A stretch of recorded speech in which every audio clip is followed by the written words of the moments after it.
सीखेंगे chapter number 10 जिसका नाम है बैंक्स एंड सिंपल इंटरेस्ट। तो आज हम कौन सा चैप्टर सीखेंगे? Banks and simple interest. तो चलिए फटाफट से तैयार हो जाइए नया चैप्टर सीखने के लिए।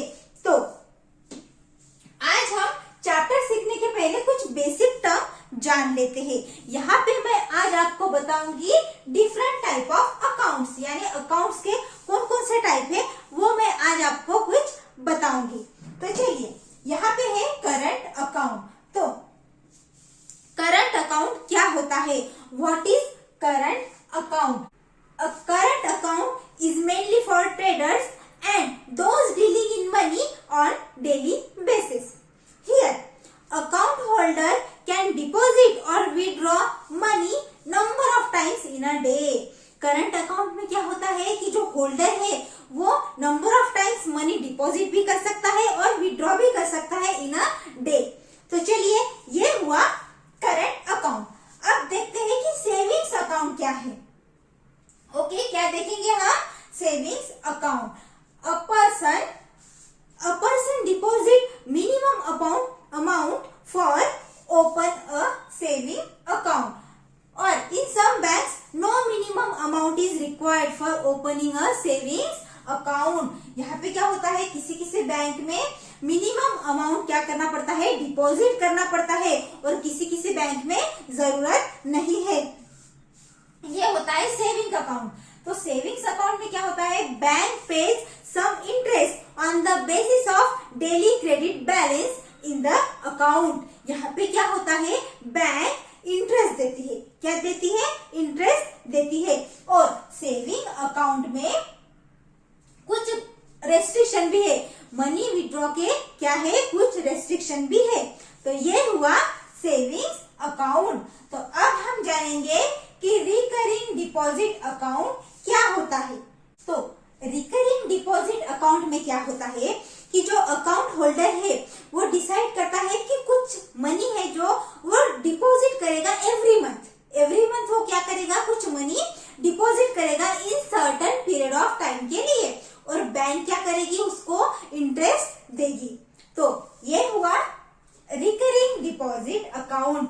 अब देखेंगे फिक्स्ड डिपॉजिट। फिक्स डिपॉजिट हमने तो सुना ही है, घर में या घर के बाहर हम कहीं पे भी सुनते हैं कि एफडी निकालनी है या एफडी निकाल चुके हैं, तो वही है फिक्स डिपॉजिट। तो फिक्स डिपॉजिट क्या होता है?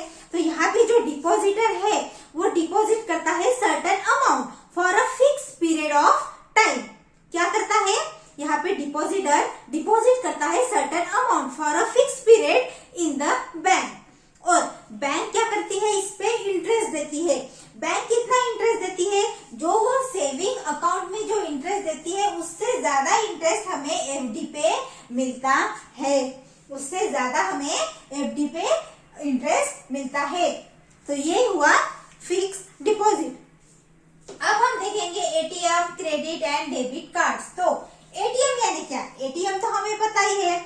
हम एटीएम किसके लिए यूज करते हैं? फॉर विड्रॉ कैश विड्रॉ करने के लिए हम एटीएम यूज करते हैं। इसके लिए हमें बैंक में भी जाने की जरूरत नहीं है। उसके बाद credit and debit cards. Credit and debit cards भी हम ट्रांजैक्शन के लिए यूज करते हैं कि नहीं? हमें तो कैश की जरूरत भी नहीं पड़ती अगर क्रेडिट एंड डेबिट कार्ड हमारे पास रहे, तो ये भी ट्रांजैक्शन के लिए यूज होता है।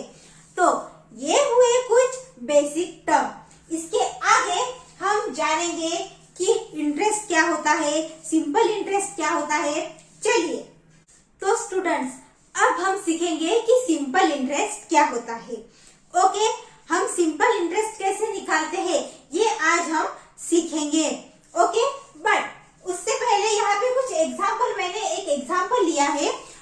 उस एग्जाम्पल से मैं आपको समझाऊंगी कि प्रिंसिपल क्या होता है, रेट ऑफ इंटरेस्ट क्या है, इंटरेस्ट क्या है, और टाइम पीरियड्स क्या होता है, और टोटल अमाउंट क्या होता है। यह आपको मालूम होना जरूरी है। तो चलिए मैं आपको ये सब बताती हूँ। क्या है यहाँ पे? Suvidya borrowed a sum of 30,000 rupees at 8 PCPA यानी percentage per annum interest for a year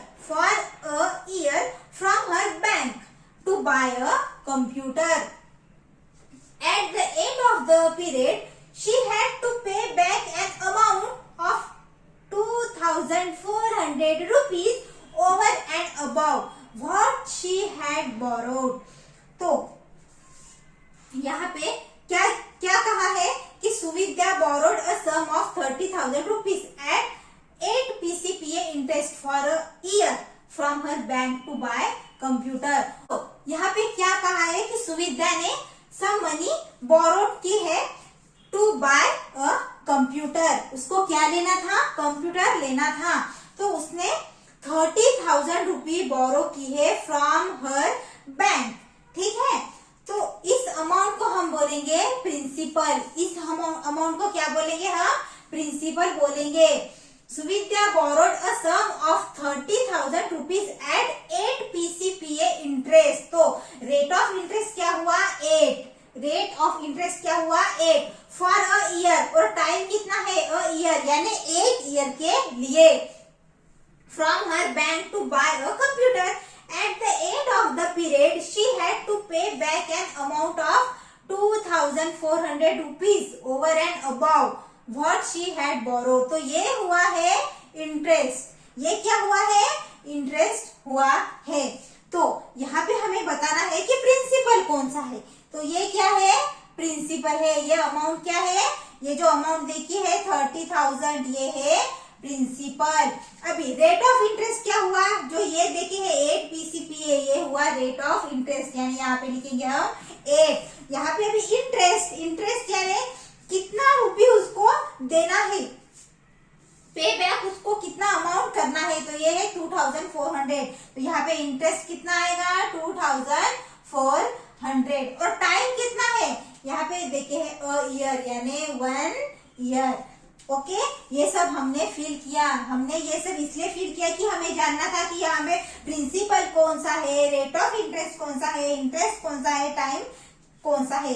अभी टोटल अमाउंट उसको क्या करना है? रिटर्न करना है बैंक को. तो वो कितना अमाउंट होगा जो इसको रिटर्न करना है? तो यहाँ पे होगा 32,400. 32,400 उसको बैंक को रिटर्न करना होगा. तो ये था एक एग्जाम्पल. चलिए अब हम सिंपल इंटरेस्ट कैसे निकालते हैं वो देखेंगे. तो दोस्तों अब हम सीखेंगे कि सिंपल इंटरेस्ट कैसे निकालते हैं. यहाँ पे कुछ 1-2 फॉर्मूले हैं, वो मैं आपको अभी बताऊंगी. तो चलिए अब यहाँ पे फॉर्मूला सीखेंगे. सबसे पहले कौन सा है? तो सबसे पहले हम सिंपल इंटरेस्ट का फॉर्मूला क्या है ये जानेंगे. सिंपल इंटरेस्ट, इसको हम I से डिनोट करेंगे. ठीक है, I. ओके, तो इसका फॉर्मूला है P into R into T divide by 100. ये सिंपल इंटरेस्ट का फॉर्मूला है. यहाँ पे P यानी क्या है? प्रिंसिपल. R यानी रेट ऑफ इंटरेस्ट और T यानी टाइम. वेयर हम ऐसे लिख भी सकते हैं, where P is equal to principal, R is equal to rate of interest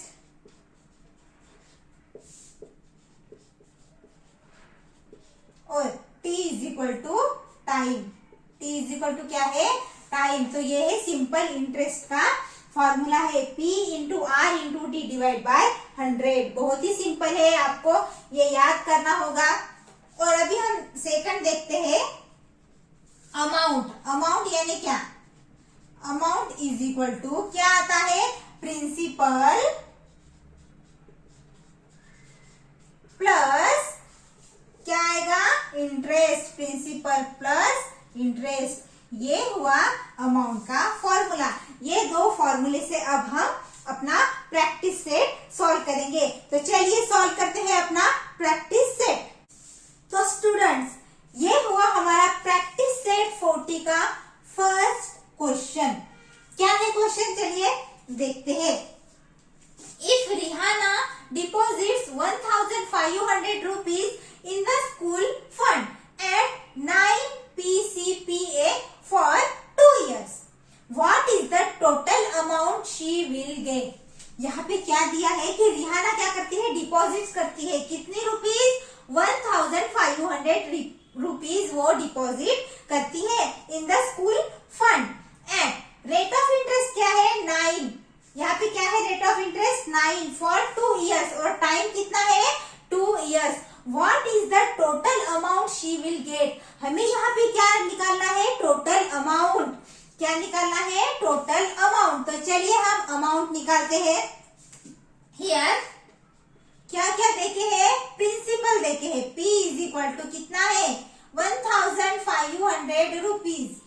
okay उसके बाद क्या है रेट ऑफ इंटरेस्ट क्या है R9। ओके उसके बाद T की वैल्यू 2 है। हमें क्या निकालना है अमाउंट यानी A हमें यहाँ पे निकालना है। बट हमें यहाँ पे इंटरेस्ट भी निकालना होगा क्योंकि हमें इंटरेस्ट की जरूरत है। अगर इंटरेस्ट के बिना हम अमाउंट निकाल सकते हैं क्या नहीं। तो यहाँ पे हम इंटरेस्ट भी निकालेंगे। तो चलिए हम सबसे पहले इंटरेस्ट निकालते हैं। ओके तो क्या है फॉर्मूला। हम यहाँ पे फॉर्मूले का यूज करेंगे। जो भी हमने अभी इससे पहले लिख के दिया था वो फॉर्मूला है I is equal to P into R into T divide by 100। तो ये फॉर्मूला है।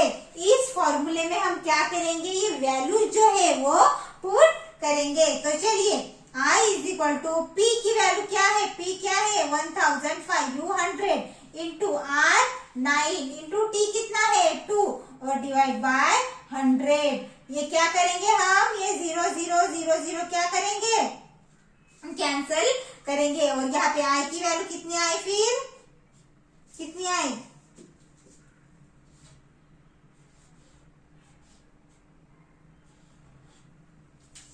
कितनी आई 270। अब हम निकालेंगे अमाउंट। अब हम क्या निकालेंगे अमाउंट। तो अमाउंट इज इक्वल टू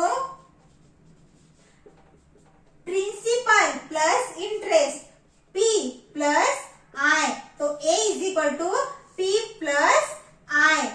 चलिए A is equal to principal कितना है 1500 प्लस I क्या मिला 270। इसकी हम क्या करेंगे अभी टोटल करेंगे। तो टोटल अमाउंट क्या होगा तो total amount she will gate 1770 rupees. हम यहाँ पे ऐसे लिखेंगे। ओके सो यहाँ पे हम लिखेंगे she will gate 1770 rupees. Okay तो ये हुआ इस क्वेश्चन का आंसर है ना सिंपल। आई होप आप सबको ये समझा होगा। तो स्टूडेंट्स ये हुआ आज का हमारा सेशन। आपको ये सेशन कैसा लगा कमेंट करके जरूर बताइए। अगर मेरे वीडियोस आपको अच्छे लगते हैं तो मेरे वीडियो को लाइक कीजिए शेयर कीजिए उस पर कमेंट भी कीजिए। और ऐसे ही वीडियो आपको अगर चाहिए तो मेरे चैनल को जरूर सब्सक्राइब कीजिए। मेरे चैनल का नाम है AWG एकेडमी। हम मिलते हैं अगले क्लास में रिमेनिंग क्वेश्चन के